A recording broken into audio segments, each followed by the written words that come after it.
We are live. This is the market update. I am your host, Bill Noble. So much for crypto winter. Guess what? Everybody in legacy is about to become a Bitcoin maximalist. Now, I know for us crypto people, Bitcoin is not always ultra exciting. We want to find the small coins, which are moving. Right. But at the end of the day, it's important that we understand how important Bitcoin now is. Now, in legacy, the good news is stocks are down and interest rates are going up. Now, you can say that's because, the orange man screwed up with the tariffs. You can say it's because the Chinese are selling our bonds, which makes rates go up. But there's a huge piece of good news there. Huge. Is that lower stocks and higher rates absolutely kill inflation. Absolutely kill it. If anything, it creates deflation. Now, you don't have to be an economics expert to know that, if we have inflation, interest rates are 4 something percent. Well, what happens if we transitioned to deflation? Where should interest rates be? I don't know, like 1%. Now, that's the first thing to remember about Bitcoin. Then there's this whole thing about the Fed, some of which we talked about, some of which we didn't. So talking to everybody over the weekend and talking to, there's even a headline in here.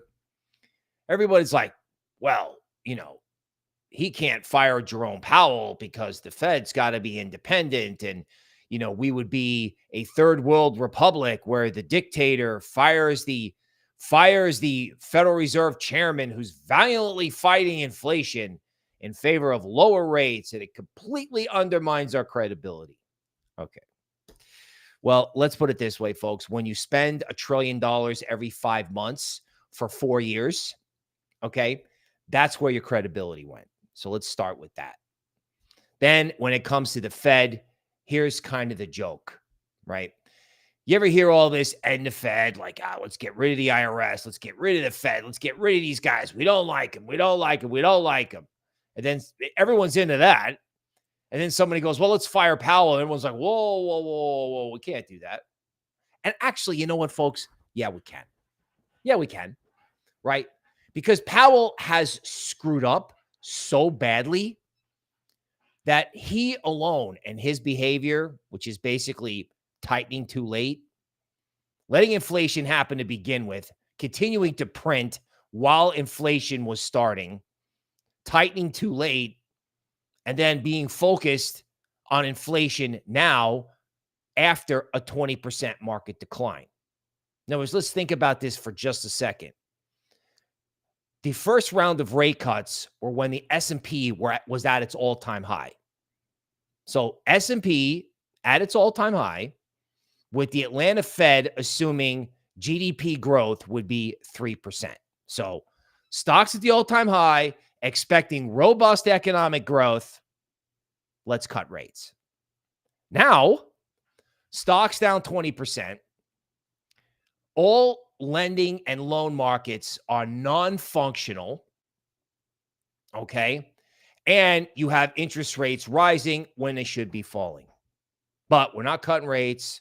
We're not doing QE. We're not doing anything. And I'm going to be honest with you. Jerome Powell is not an apolitical individual. He's not.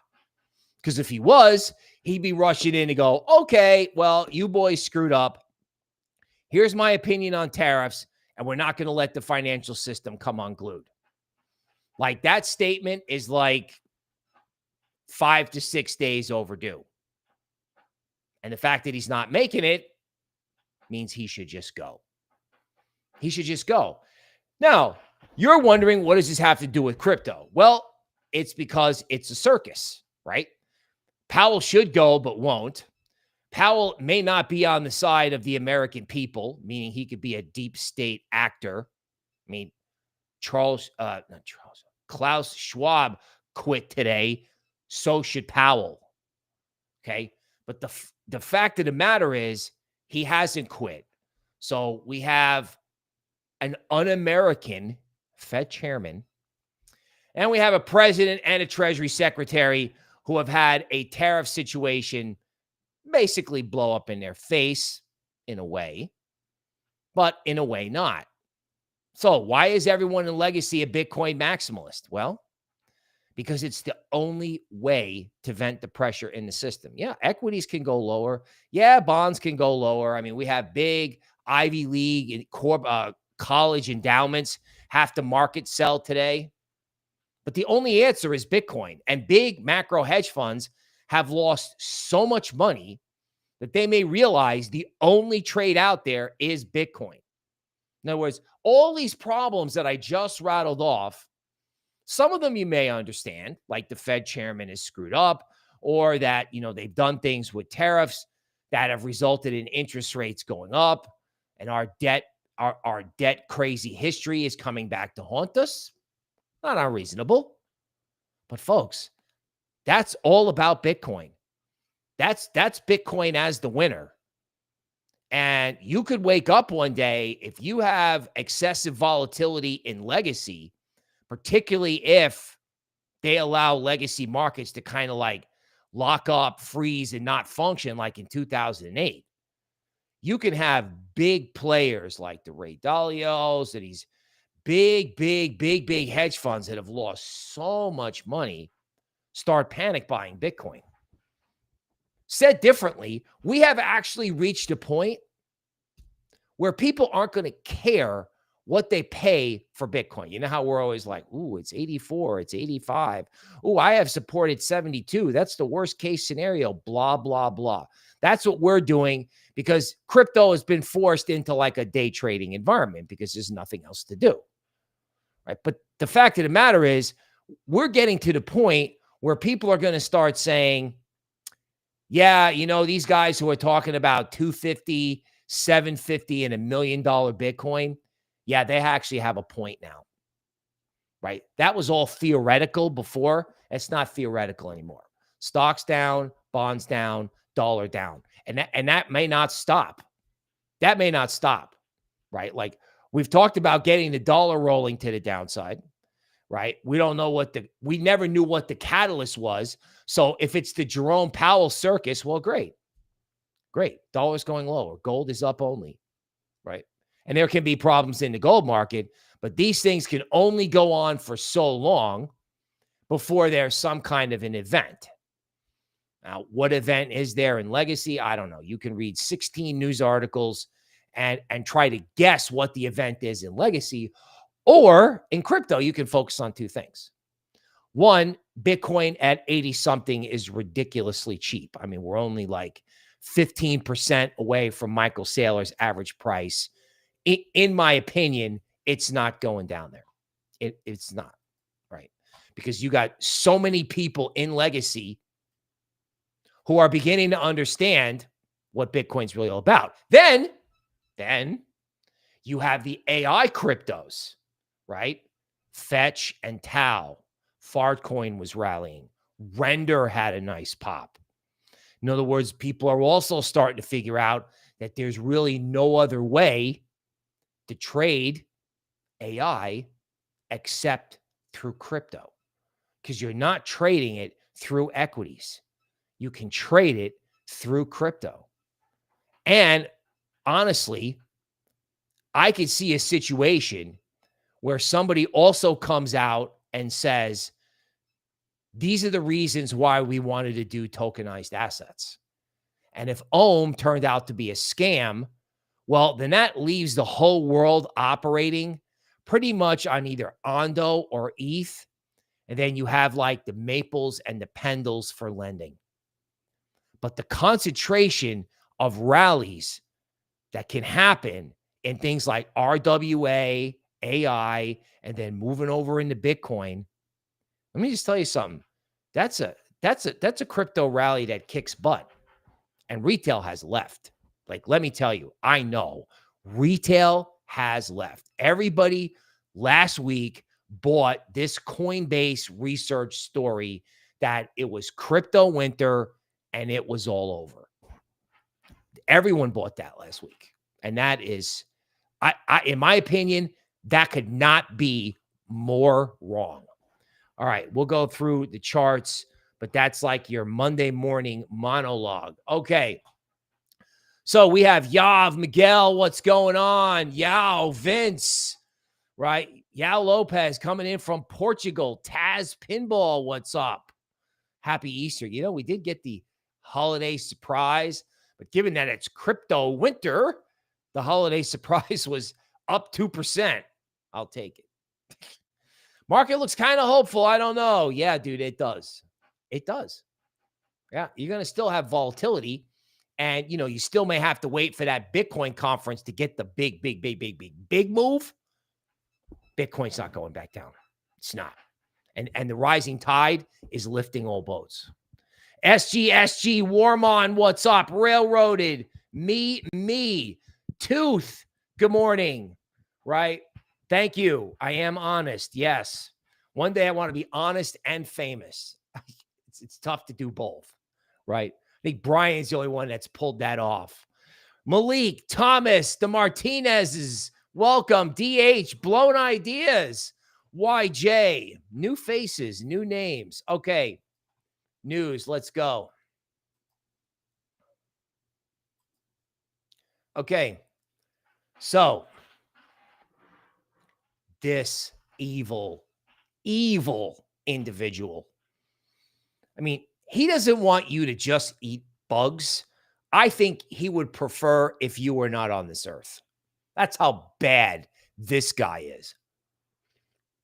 And, you know, it all trickles down from him in a way, right? You know, Brandon, Soros, even Powell. These guys never had your interest at heart. And they can all quit and they can all go away. But, you know, it's like cutting the head off the dragon. These guys aren't going anywhere. And it's very important to remember this. And one thing, you know, I still think the orange man is going to have to pivot towards crypto hard. He's got to pivot towards crypto hard anyway. You know, he's going to need Web3 as a growth industry when he finds out how little money he makes doing tariffs. He's going to find out. You know, he messed around and found out. But one thing that I never stopped doing was I never stopped telling you that individuals like this were no good. Okay? No good. And that this was a reason that you had to be in crypto, no matter how freaking hard it was. Okay? Now, on LinkedIn, maybe a little bit hard to see, but the amount of losses in the hedge fund community from what's gone on here is epic. Epic. And this is like machine trading funds. Man Group's assets fell by 5.6 billion in the first half of April. All of the four main computer-driven hedge funds run by this big group lost money in the first quarter and worsened their decline in April as their models struggled to change directions quickly enough to avoid the rout. Okay? In other words, the market turmoil came after a first quarter where these computer hedge funds, you know, had money pouring in. So basically, whatever went on in April literally wiped out hedge funds. So who isn't hosed right now? Hedge funds are hosed. There's this problem in the treasury bond market that hasn't gone away. That's $1 trillion. The government can't stop interest rates from rising. Housing is locked, meaning you can't buy or sell a house, right? Prices are way too high. That's a crash going someplace to happen. Equities are meh. Okay. Equities may experience selling because college endowment funds may have to market sell billions. We'll talk about that again. Machine hedge funds that were doing okay all of a sudden blew up. Boom. It's kind of like a slow rolling black swan when you look at the P&L of hedge funds and what this market is doing to legacy, right? Okay, China M2 money supply, 326 trillion. All right, here's the deal. Everybody on crypto has got their M2 chart out, and everyone's like, well, Bitcoin's eventually going to follow M2. And that's probably correct, except most of the M2 is China, right? They're essentially slowly but surely, they're buying their property market, they're buying their equity market every night. They just can't have everything over there go to zero. And they're out on the tape aggressively this morning, attacking us, on the trade yip yap front, because their whole system could crater. Now, is this money going to slosh around and wind up in Bitcoin? Maybe. You may have panic in Hong Kong, and that's coming. But you're not there yet. And all this money supply thing that's happening is because their whole system's going to break. And if their whole system breaks, everybody's system breaks. And that's why all these macro guys are quickly, this includes me, are quickly becoming like Bitcoin maxis in terms of how convicted they are about it going up. And then I think the rest of crypto follows it. Okay. So the Chinese warn that it'll retaliate against any country, aligning with the U.S. on trade. This is why they're trying to get a deal with Japan and just walk away, right? They're going to press the advantage because they know our capital markets are falling apart. The orange man was smart. He would actually let them fall apart. Break inflation once and for all. Then let Bitcoin do its thing. The big mistake he made was going on this whole rant without buying Bitcoin first. They should have bought Bitcoin first. Now they're going to be forced to pay $200K. Seriously. US government will pay $200K for Bitcoin. They literally will pump your bags. By buying Bitcoin at 87, you're essentially front running the US government buying 1 million Bitcoin. And if they don't do it, corporations will buy 1 million Bitcoin. Because this is such a mess. It's called inelasticity of demand. Meaning, I don't care how much demand there is, like people just are willing to pay higher and higher and higher prices. They become price insensitive. They don't care. They will just pay the price. 4 years ago today, someone bought this JPEG for $69 million. Today, it's worth about $19K. Okay. Once again, reminding everybody that crypto has a self-installed kill switch, a kill switch. How the wonderful news is that kill switch has been moved over to Legacy. Like they're literally blowing themselves up on the regular over there. They're blowing themselves up. We'll see if we can get to this. We'll see if we can get to, I think I have the tweet. Okay. So here's Scott Bessent trying to save his butt, right? This guy's going to have to come in and print money as best he can. Hopefully he can still work with Powell. So what they're trying to do is they're trying to get a trade deal with Japan. They're trying to get something that looks like a win, and they're trying to get out and shut up. They're actually trying to get out of all this. I don't know if they can. And when Elon unfollowed, this guy, when Elon unfollowed him, okay, that might have been the end of whatever it is they're trying to do, because Elon sees what's about to happen. And of course, Elon sees what's happening to Tesla, and that's completely his fault by trying to be some high-profile Doge wild man on a stage with a chainsaw. And, and then, Klaus Schwab's people started hiring everybody to torch Teslas. I saw something over the weekend that says if you own a Tesla, you should be carrying an implement of self-defense. Things aren't going right for these guys. And when things don't go right for these guys, guess what? Okay. Bitcoin. Everything I'm going to say today goes back to Bitcoin. Elon has unfollowed the Treasury Secretary. Spending is the real tax. Regardless of tax rates, capital gains, income taxes, and tariffs, when the government spends money, someone will pay for it. If not through today's taxes, then through inflation, and tomorrow's taxes to service the debt. This is the guy that the orange man wanted to run out of town. He's like the new Ron Paul in that he's basically telling people like it is. There is only one elected person in DC who will tell you this. We will have a massive annual deficit. Doge cut $150 billion and Congress is still spending. And we talked about this on the show.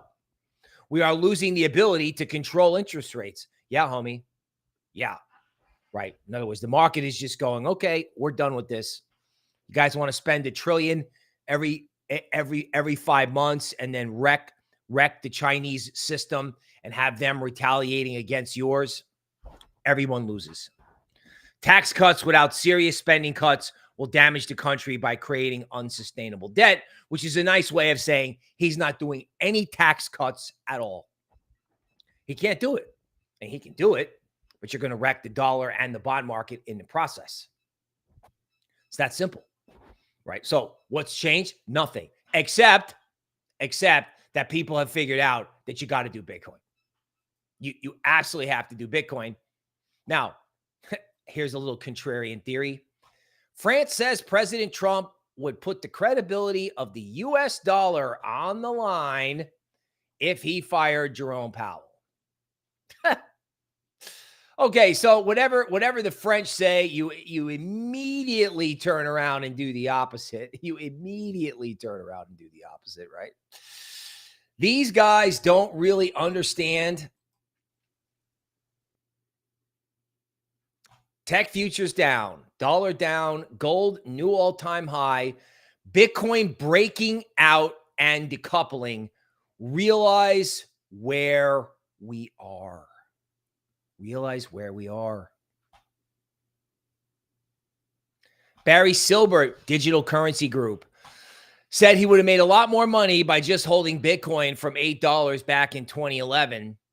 He also called 99% of tokens worthless, stressing most have no reason to exist. Okay, so here are the Bitcoin maximalists once again going too far, right?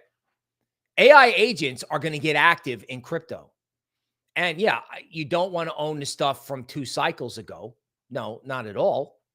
Okay, but that doesn't mean there isn't inherent value in DeFi, any type of DeFi, right? Because this is going to affect the banks. It's going to affect the banks, right? So saying that everything out there has no purpose, okay, yeah, there's a lot of stuff out there that's garbage, but there's a lot of stuff out there that's totally usable, and the use of that may be immediate. Now,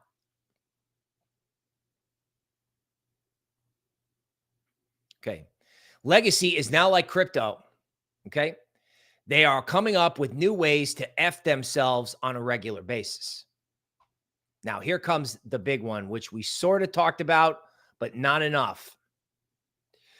So the orange man is really after colleges and universities at multiple levels, right? In other words, people are saying, or people in the government are saying, we're not financing private institutions who essentially advocate a virtually communist ideology that hates America. That not only hates America, but teaches that to kids like it was an academic discipline. And then there's all kinds of, strange admissions criteria, which are and have been illegal. Like, for example, you can't say we're going to hire you because of what you look like and not hire you because of what you look like. That's not legal, even if you want to do it. Now, what you can do is say, well, if your family makes less than $100 grand a year, you can come into our school for free, which I was actually talking to a friend of mine last night, which is how things were in the 70s. Like back in the good old days when they actually wanted you to have a diploma, they said, okay, we're going to identify these people that don't have any money and we're going to give them free school. No loans, none of this debt servitude thing. Schools will just, give it to them for free. All right, so these schools won't change their mind. They're not changing their admissions policies. Some of this has to do with geopolitical stuff, like what kind of protests they tolerate on campus. But the bottom line is all of these schools that have all this money, like Harvard and Yale, okay, they're not getting federal funding anymore. They were getting billions in federal funding. And they have tax exempt status because they're considered nonprofits. So our government's like, well, you know what? If you guys want to run, I don't know, let's call it a communist ideology farm, fine. No funding for you, and you're a for-profit institution now. Congratulations. And now we're not only not funding you, but we're taxing you. Now you're sitting here wondering, going, gee, Bill, this is a really great speech, but what does this have to do with crypto? So let me check it out. Let's check it out. There are unconfirmed market reports that selling has already begun because Harvard and Yale and these huge schools that have all these wealthy alumni that are very proud to go to those schools, and they should be. They have donated so much money that these endowments are sitting on essentially giant trading funds, like tens of billions of dollars. I don't know what Harvard's number is, but I mean, some of these places can be up, can go up to 100 billion, 50 to 100 billion dollars. Well, guess what? They're not getting any money from Uncle Sugar. Their assets are down, and now they have to start market selling. Right? So you don't want to change your policies? Great, right? Harvard has got to sell stocks. Yale, check this out. Yale has a portfolio of like venture capital investments called private equity. And I can tell you right now, there's no liquidity in private equity. None. People got long to the gills, and now there's no buyer. And Yale just sold its entire fund, right? Yale sold its entire fund probably for 40 cents on the dollar. They are market selling assets, and Harvard is highly leveraged in private equity. And private equity, as in like packaged venture capital. Remember in 2008, it was packaged mortgages. Yeah. This was at the futures exchange in a long time ago. This was the symbol to sell at the market. Just sell it. Find someone in the pit and give it to them. Market selling. Distressed selling has already started at the college endowment fund level. Unintended consequences. Now notice, all of these characters are market selling all of these assets. And what asset are they going to have to buy, or what asset don't they have? Bitcoin. None of these characters have, yeah, maybe we got a little Bitcoin. Yeah, maybe we got 1%, or we got 5% in gold. These characters are massively overinvested in stuff that's going down in 30 to 40% increments, and underinvested in something that can go parabolic. That's right. I said parabolic. Parabolic. So if the French want us to keep Jerome Powell, we should get rid of him. Keeping Jerome Powell causes the market to crash. Everyone's like, well, he's ruined the credibility. Okay, maybe that's today's story. But the fact that the dollar is going lower, gold is going higher, and there's an integrity problem with financial assets means crypto can become its own universe finally. Led by Bitcoin, followed by AI, followed by real-world assets. Michael Saylor, 13,000 institutions and 814,000 retail accounts hold MicroStrategy directly. 55 million beneficiaries have indirect exposure through ETFs, mutual funds, pension funds, and insurance companies. So they're market selling private equities, and they're going to buy, and all the hedge funds are short MicroStrategy. BlackRock, Grayscale, U.S. government, all hold Bitcoin. All are going to have to buy a lot more, especially when the general public figures this out. This time around, no one is going to care about 100K Bitcoin. 100K Bitcoin will not be a psychological level this time around. It won't be. Because legacies are like, oh my God, It's not just the price of Bitcoin now, it's the concept of Bitcoin. And that's going to happen with Ethereum. That's going to happen with Solana. That's going to happen with Near. It's already happening with the AI coins. I mean, this is happening. Naturally, of course, crypto retail in their genius got themselves convinced it was winter, the cycle was over, and they were leaving. And my argument is, and has been, we haven't seen the cycle yet. This is the cycle. This is it. It starts with Bitcoin, right? It just doesn't just start with Bitcoin doing like 40 to 80 or 40 to 100 off the ETF. No, it starts with Bitcoin going from like 80 to 150, correcting, and then going to 250 in a confined, not in 2 days, but in a confined period of time, right? In other words, the Bitcoin banana zone. Like, we still got all these headlines, but I got nothing about someone going, yeah, Bitcoin's going full on 2017. Nothing like that. Nothing. When gold price hits new highs, history shows Bitcoin follows in 150 days. How about in 150 seconds? Why the Bitcoin standard matters. I don't know, man. It's a good idea to watch a podcast, but here's Mike going, oh my God, do I really have to explain this for the 500th time? Maybe we could get the dollar lower. Look at the guy's face. He's like, oh my God, how many times do I have to explain this? Because he's seen it all along, right? And so has anybody who's read the Bitcoin Standard. And now, like I said, they're doing this whole legacy thing live on TradingView for you. You can watch dollar index 98. Remember when everybody was a dollar index? I know I always say this. Everybody was a dollar index expert on Twitter like a year and a half ago. I was like, oh my God, the dollar index is at 110. What's going to happen next? I got to have Bill Noble on the show to talk about the dollar index. It's crashing and no one's paying attention. I mean, they're paying attention in legacy, but I mean, this is so ridiculously bullish crypto, right? Ridiculous. So Mike buys more, 555 million at 84K. In Mike's mind, and I agree, this is practically his average price. It's not going back down. I mean, it could always go down. I mean, it's not going back down to 70, for God's sakes. It's not. It's not. Breaking news from the Eagle King. Truflation is reporting inflation at 1.4%. So we have rates at 4%. And these Truflation guys have got actual inflation at 1%. Huh. Interesting, don't you think? The Bitcoin office, up only. It's not wrong. It's not wrong. No one will come out and say it. No one will make the rocket ship picture. No one will do it. Easter last year, Bitcoin at 70.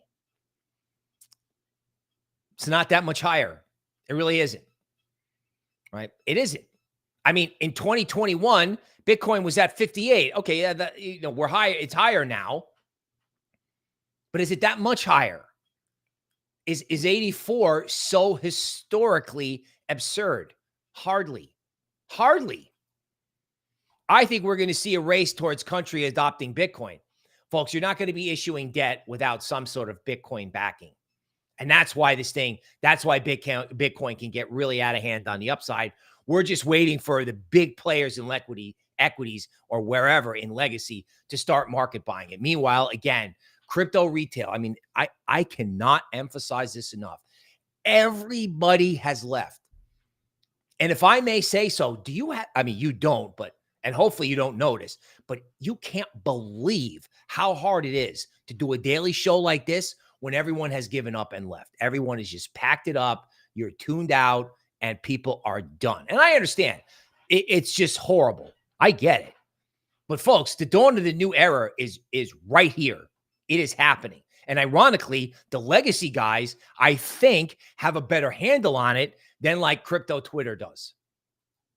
Because crypto Twitter is only looking at like 1% and 2% little blips, and it hasn't registered with them yet, and it's going to register. Schwab wants in. Now, Schwab is actually a very conservative firm. I used to work there. They've been resisting this crypto thing for a very long time. And they're not stupid, by the way. They have a very advanced research division. They have really good research. They don't publish it because it's too expensive to publish it because of regulations. Most of it comes out on Twitter. They're doing this because if they realize if this thing blows and the only place to really get crypto is through Fidelity, because again, Fidelity is like fully set up. You could have like a Coinbase style account on Fidelity, right? These other brokers, like, okay, maybe Robinhood's got it, but in terms of like big traditional brokerage houses, Fidelity is way ahead of all these other guys, way ahead. And they're going to be scrambling to get in. If not through that, then telling their clients to buy the Bitcoin ETF. Okay. So Orange Man says, if you criticize tariffs, you're bad at business. We're getting a little bit defensive here. This is kind of blowing up in everyone's face. I think the only way he salvages this is to say we're going to use the tariff revenue to buy Bitcoin. This is the only way out of this. It's the only way out. We're going to use the tariff revenue to buy Bitcoin. Otherwise, how much money? Oh, we're making $2 billion a day. Oh, we're making all this money. The only way it makes any sense is if they use what money they got to turn around and buy Bitcoin. Solana just flipped ETH in staking market cap, right? Solana apps pull in over 70% of crypto's app revenue last week. And my understanding, it's cheaper to trade on Ethereum than it is to trade on Solana. Like ETH gas fees have literally gone to zero. Right up until some big player goes, yeah, we need to run a tokenized asset program right now on this. We need SEC approval to start doing, because there's no liquidity. This is the whole reason why you do RWA to begin with, because there's no liquidity in legacy. Okay, charts. All right, so typically what happens here is, you get the decoupling story. So equities down, dollar down, Bitcoin up, happy Easter, right? But then what may happen is we're still back in this range trading, right? I continue to believe that one day when this ends, it will be a volcano. It just may not be today, right? Because when these things go up, right, they go to the top of the range and then they just sit there, right? The day trader guys come in like over here and then they drop it. Now, do I think Bitcoin's going back to 75? No. Does it make sense to buy resistance? If you can't take 81, if you're going to freak out and quit, then don't. But I am telling you that when Bitcoin takes out 90, the next level is 102. Like that's immediately going to happen. And I even think you got Bitcoin bulls. Like some guys are saying Bitcoin can make a new high by the end of the year because they're expecting a complete train wreck in legacy. And I don't think we're going to have to wait that long. I really don't. It's like everyone's like sell in May and go away. I actually think at some point, maybe early in the month and then late in the month, especially with that conference, I think this thing's really going to go. Now, you could have some big spike up and then have it correct. But when people figure out what the purpose of Bitcoin really is, okay, Solana, it's almost like you can start looking at Solana like the bigger the base, the higher in the space. And to a smaller degree, like ETH is just given up for dead, right? Back where it was in 2023. I'm telling you right now, folks, no one is going to run security tokens. Like maybe they'll run it on Ondo if BlackRock's got its name on it. But after that scam, it's Ethereum, it's Solana, and it's Near, right? Maybe you throw in Sui. But, Near was out there to solve a lot of problems that ETH had. And Near is considered in an AI basket. And this whole AI trade is moving. Fetch, practically, it's up only. It's been up only for 4 days. Luxalgo puts support underneath it, and we're off to the races. in decentralized AI. I mean, literally been screaming about this like a fool, like an absolute fool. Like people like, okay, whatever, boomer. Okay. So Tau ran up the resistance and stopped. That's been up only for 5 days, right? An AI agent marketplace like PAL. Okay. Again, this goes back to some of the things I've been saying. Okay. Yes, this did a rally to resistance, but you have to start asking yourself, what happens if it gets through the resistance, right? Like what happens? Render. I mean, I was doing this for people in my group. People in my group were buying this. I mean, Render made a low at 270 and basically last night hit 465. This has been going on while you've been listening to Coinbase and all these goofball analysts. I mean, Render is 80% off the low. Render is 80% off the low. And if you want to have a laugh, because after all, in crypto, we could always use a laugh, right? If you want to have a laugh, let's bring up the Bitcoin chart and have a laugh. And say if Bitcoin was also 80% above its low, God, let's see, where would it go? I'd be at 134. Now you're going to say, Bill, that can't happen. Really? You think so, huh? All right. Well, let's take a look at Legacy. Look at this disaster going on here. Dollar index. I don't know. Let's just ham it up like Watcher Guru. 80. Now, last night was like 84, 85 to 87. Looks like an old coin doing a 10x. Here's the dollar off to whatever the Powell mess is. Straight down. Now, again, should you short the dollar index at 98? I don't know. Probably not.